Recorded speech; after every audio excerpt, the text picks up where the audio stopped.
So let's move on now to talk about our working groups. And the interesting thing about the working groups is the fact that it's going to get a new name. We'll find out more. Let's bring Darren Capes up first, and then we'll bring our working group or interest group chairs, as they will be in the future, up in a moment. So I shall now quickly see if this mic is on. It isn't, so we need to. Do you want to? Are we going to double act here? I have no idea. This is obviously very well planned. Of course it is. Well, it's supposed to be on 1, 2, 3. There you go. Yeah. We're on now. Come and join me. So, first of all, have a look behind you. We'll see the Slido QR code, and the Slido QR code has a question, and the question is: are there any new TTF interest groups you would like to see in the future? And the reason I've put it up now is not for you to answer it now, is for, during the discussion, you to think to yourself, hang on a second, why aren't they doing ... And then we will get the chance to find out from you what you would like. So, on this, first of all, Darren, I want you to explain to me, first of all, why the TTF has working groups at all. Right. We've always had working groups because basically the TTF is a very broad church, and we try and cover everything involved in transport technology, and that's a massive area. So that the point of the working groups was to allow specific areas of interest to form their own group, and we each have our specific interests. The TTF generally is very useful. You get to find out lots of good stuff, but it's important that we have areas where like-minded professionals can get together and talk about specific issues. Some of the TTF working groups were pre-existing, so there was a group around connected vehicles, for example, that pre-existed the TTF. We kind of adopted that. Some of them have been around areas where there was just a general interest, or where there's a particular government interest that allowed us to kind of support particular areas of interest. And it's been an evolving piece. So the working groups we have now are not necessarily the same as we started with. Some working groups have ended because they just naturally came to an end, or the thing that they thought about became business as usual, or technology and state of the art moved on. So today, this session is really part of that process of continuing to evolve the working groups to make sure they're fit for purpose, and they cover the areas that we are interested in today, which are not the same as the areas we were interested in 8 years ago when we started doing this. And it's also becoming interest groups rather than working groups. One word changes, but it's quite a subtle change. Explain it. Well, it's because nobody ever does any work in the working groups. Did I say that? No, it's not. It is to try and broaden the appeal out. And actually, the working groups obviously do lots of great work. But they are interest groups. They are there for people not necessarily just to gather, do a thing, finish it, and then wrap it up and give it back to government or whoever. They exist to be of interest to the people within that particular area of the profession. So interest group allows them to be more flexible, allows them to exist as groups of interest, not just groups that undertake specific pieces of work. And actually, to kind of back away from that little quip there, the working groups have done great stuff. Andy's CV group has done a range of great events, exposing connected vehicles and running some of the demonstrator days we've had. The work that Shamala continues to do in the electric vehicle and charging group is brilliant, and she continues to support the growth of that sector. The work that the DTRO group has done, and DTRO is a bit separate, we've kind of supported it and adopted it as a working group, continue to support that development. A lot of the working groups have done great work, but it's not just about that. It's about having a more general, thinking more generally about interest in things, not just let's come together and do some work. Okay, let's hear now from the chairs of the groups, and the good thing is that Darren has sat himself here, which means they can all kick him on the way past to their seats. So let's welcome onto the stage Andy Graham from the Connected Vehicles group, Shamala Gadgil, who is from the Electric Vehicle Charging Infrastructure group, and Steve George, who is from UTMC. So I'll start with Andy. So why is the CV working group being renamed to the Connected Services and the Future group? Well, thank you. Well, Darren summed it up quite nicely earlier on. We're moving away from the idea of just connected data or vehicles to a much broader and user, and I use that meaning driver, pedestrian, VRU, fleet planner, traffic manager approach. As Darren hinted, we started many years ago with a very narrow focus, and many people in this room, about signal phase and timing. And we soon realised that the question was much bigger than that, and we became the connected vehicle group. But the focus now is really on services, which resonates really well with the World Congress that you kindly gave a plug for, because we want to show at that World Congress that the UK is good at not just the high-tech stuff and the research, but also plugging things together and operating them well, and also evaluating their benefits. And there's been some fantastic work you've done with the various live demonstration events at UTAC, Millbrook in Bedfordshire. And I think the key thing there is that you've managed to actually have people sort of touch and feel the solutions, understand them more, and that's actually led to new ideas being put together. Yeah, we've been some very useful events at UTAC, which were kind of aimed at quite senior, small audiences. We've also done at the several LCRIG events, so I'm really pleased that on the 16th and 18th of March next year, at the next big LCRIG event, which will be in Leicester, we hope to have a kind of live demo of our, I'm going to use that word, ecosystem. Steve doesn't like me using it, but I'm going to say it. So many of the people who've already demonstrated stuff and can plug together, plus those people who have already volunteered for the World Congress, you could see this as the first rehearsal for the World Congress, but showing people how things work and plug together. And one of the things that we like to think about is that over the various demos that we've done, things that were PowerPoints are now real services. Particularly shout out to Haas, who've now got ambulances telling locations of themselves on roads in the south of England to Waze. And that's something we'd like to think that we helped along the line. So one of the things we will focus on is things that move from an idea to a service. And I see our role as very much keeping colleagues at WSP involved with what the art of the possible as it develops is, rather than just focusing on that, how it all plugs together, because there are many people in this room and demonstrating out there who've got some really fab stuff. Okay, watch this space for the TTF conference that will take place that Andy talked about in March. Bigger and better, because it will have live demos all as part of it as well. Andy, before you go, you've talked about plugging things together, so I just want to let you plug something, because you wear many hats. Tell me about Rhys Jeffreys Road Fund. Yeah, I'm the chair of the Rhys Jeffreys Road Fund. We have a large amount of money which we're trying to invest in the future professionals. So there's a scheme of put the stickers on the table, the coffee table, where we will fund training for people in skills that are outside their normal job description. Please, if you're a local authority and you're having trouble with your training budget, we've got money to help you out with that. Fantastic. And there is a video that you can find on the Rhys Jeffreys Road Fund website. Can I just say before you move on that, as someone who also wears a lot of hats, the idea of physically carrying on hats sounds brilliant. I think I will adopt that from now on. Wow. Right, should we hold him to it when we go to Hinckley in March? I think that's a very good idea. Steve George, we meet again in Birmingham, so this is your manor. Here we are, and this is where a lot of work about UTMC has taken place. For years before the TTF was even a twinkle. What is the future? Or quickly, give me 30 seconds on the past on UTMC, okay, and then what the future is.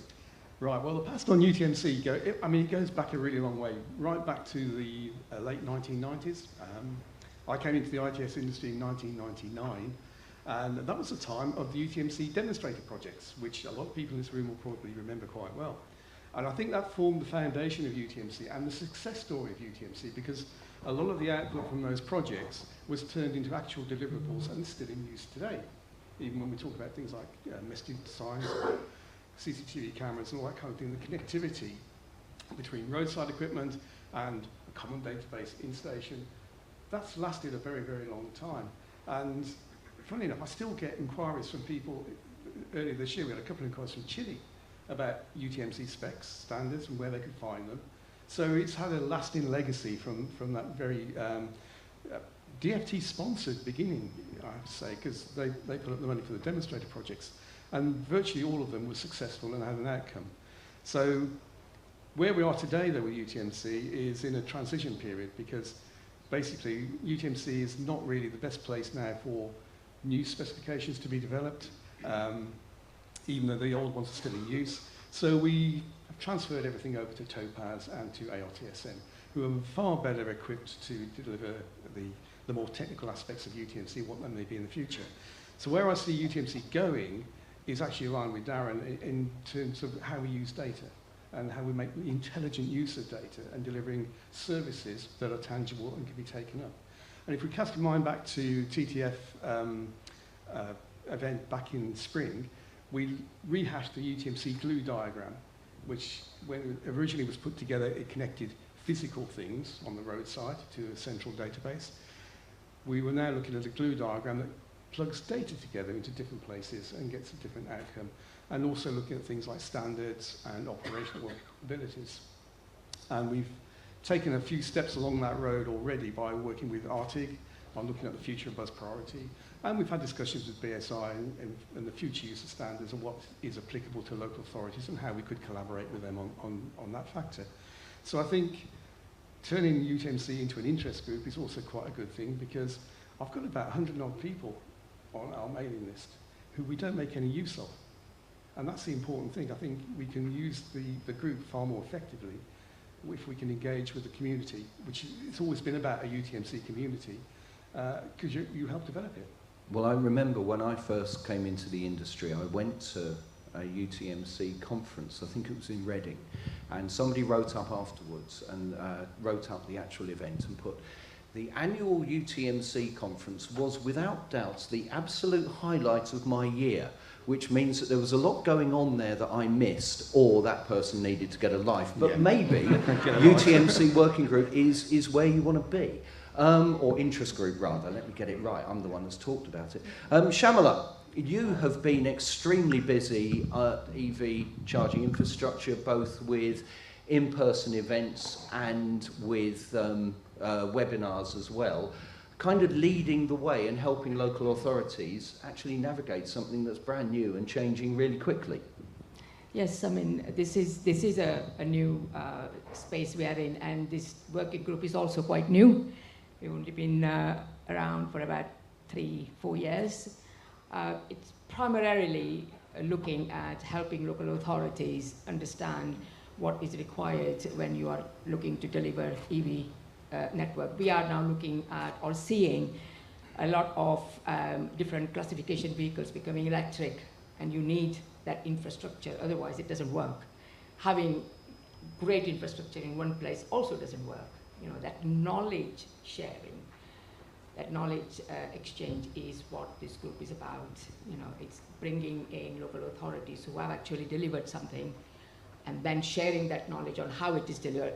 The regulatory and planning, it does vary widely across the region, you know. So understanding how to navigate that, it has now become quite key, particularly when you're looking at solutions like cross-pavement gully channel. You know, you've got two distinct different authorities like planning authority and highway authority involved, where the person who is actually delivering probably is not from either of them. So it becomes quite difficult if you don't know how to. So this group is there to bring those all that knowledge together, so that the authorities who are, or the officers who are looking to deliver this, can understand and deliver them. Yeah. This is really, really important. I think what hit me in the webinar that you ran a couple of weeks ago was the statistic that in research, if we are going to reach our targets in 2030 and 2035, you've got to have people being able to charge at home. And it was quite clear that that is the driver on the take-up, much more than how affluent you are. If you are an affluent person who doesn't have a driveway, you are much less likely to have an electric vehicle than somebody who has less money but does have a driveway. So Absolutely. Actually having the ability to charge outside your home isn't just a nice to have, it's a must have. Yes, absolutely. I mean, there are a number of variables in there why that is a thing. The one that actually sticks in mind straight away is the VAT, the disparity with that, and the tariffs that are available through domestic charging or domestic energy is vastly different to commercial So yes, providing that, but there are so many things involved in that. Do you say yes to every single property if they apply? On the pavement, the highway authority is having to look quite carefully at that. So it's these things. So we are doing trials. What are the results of those trials? Who else is doing the trials? What did they find? And how the planning authority, because to have a charger or electric outlet on a property where the vehicle doesn't have off-street parking facility, you require planning permission. That's it, right now. I know the government is working at looking how that can be resolved from a sort of a central level, but right now, at this moment in time, you have to apply for planning permission to have a charger. Then you need to have something on the footway which is not the planning authority's domain, it is the highway authority domain. So how do you provide that? So certain, legislation, Highways Act comes into play. It is these kind of things that need to be brought on the table in the forefront and give the local authority officers that empower them to make sure that this can be done smoothly. Okay, so if you work in a local authority or if you advise a local authority, then the knowledge that you have inside Shamala's head needs to be out to help you. So do get involved in that working group. Finally, Sarah Randall from Smarter Parking. How has being involved in the TTF actually helped you move on with things like the National Parking Platform? So the National Parking Platform has now moved from DFT into a not-for-profit organisation that is the National Parking Platform, for which I now am seconded into. So I think the conversation from DFT into the private organisation and setting up NPP as a not-for-profit, looking at pulling in the British Parking Association and the service providers so that we are self-funding ourselves to develop the National Parking Platform for what DFT had done has been a great move forward. I think we're also looking at not only NPP within the Smarter Parking Group, but the MPED, so National Persistent Evaders database, and looking at how that tackles things like ghost plates or the number of vehicles that aren't compliant on the roads for road tax, MOT, insurance, and the impacts that has, particularly working with the tutelage and the police and the thought process that those vehicles are more likely involved in crime. And I know that's now touching on a lot more, and there is a move for legislational change that is being pioneered at the moment, which would make a great deal of difference moving forward. And then we've been talking to people around Toby at Smart Cities, around how you then integrate the work that's been done on digital TROs to link up the cities and create virtual loading bays. And then one of the big topics we've had that comes up is actually, particularly with local authorities, how we work with AI and the use of AI and what AI is out there. So if you're not tech savvy, how do you get to grips with AI? What can it do for you? How can it help? And that's been one of the key themes of conversations that we've had recently. And if you look at the Venn diagram of all the different groups, there are things that overlap, like, for example, DTROs, which involve and are used by everybody. So the TTF is bringing all those strands together. Now, while we have been chatting up here, you have been making suggestions back there. So, Darren, shall we turn our heads? Shall we stand and look and see? What, interactively? Yes, interactively, what we're looking at. And I think there is one, the big one right in the middle, which will be music to the ears of John Lyons from Mobius Networks, who is standing at the back with a massive smile on his face, because that's his area of expertise. And if you've ever been to anything with John Lyons, he will talk about cybersecurity till the cows come home, because it's so important. That is a really interesting one. There's open data. Enforcement is a very interesting one, and especially when you look at the amount of technology that we've got now. There's a load there that is really interesting, that's giving us food for thought. I think so, and I think there is, there is a group, I think, around emerging technologies. Now, I think you think about AI, you think about cyber, you think about digital twins, open data. They kind of come together into a, maybe we do need a group to think about emerging technology, and maybe, as we talk about AI and we talk about other things and we talk about the kind of technologies and services we will need to deliver the connected vehicle services framework, for example, then maybe that's where we go. And I think that's an area where interest is, that's an area where we could do work. I was pleased when I made the outrageous statement a few minutes ago that we're changing the name from working group because they don't really work. I knew that you would rise to the bait and prove that to be totally inaccurate, and you have done. And you've shown exactly why we have the groups, and the amount of work that's done, and the amount of effort that's been put in, and the way that's driven things forward. So I think there are a number of areas there where work could be done, and where we could move. We could move the state of the art forward by bringing people together through the TTF, and I think that's really helpful. It's actually quite similar to what I hoped it would be, which is great. I'm not sure what yeah means down there, but we will set up a working group around yeah, definitely. I think so. If you all want to join, exactly, yeah. But other than that, I think yes, that's really useful. And I think that again, this process I talked about earlier of groups morphing and changing and over time as things come and go, that feels like where we should be. Cyber does feel very important. AI does feel very important. Road safety and traffic management are really interesting, but again, I think they're interested in terms of how some of these other new technologies could help us do traffic management and road safety differently in the future. So that for me is really helpful. Thank you for participating in that. That gives me some interesting food for thought for how we take the groups forward. And as and when we do, as the current groups do continue, as we form new groups, again, please get involved in groups that you find interesting. Your help and effort is really appreciated and really valuable to us. Excellent. Thank you, Darren. Yeah, for example, and the other thing, I suppose, Darren, just before we go, is the software obsolescence was up there, for example. Now that's, and I can't see where it's gone now, it moved. But, for example, that won't necessarily be its own group, but should be something that is considered by the groups. So the things that we're picking up here we'll go through and we'll do. Yes. We'll definitely work on, and then we'll have an update for you when we get to Hinckley in March. For now, I think they have done an amazing amount of work. They volunteer, they get it done as well as their day jobs. And as I say, you've got Shamala, who's doing a PhD in this subject, so she's forgotten more about this than most people know. We are really lucky to have these experts giving their time for the TTF, so please give them a massive round of applause. Thank you.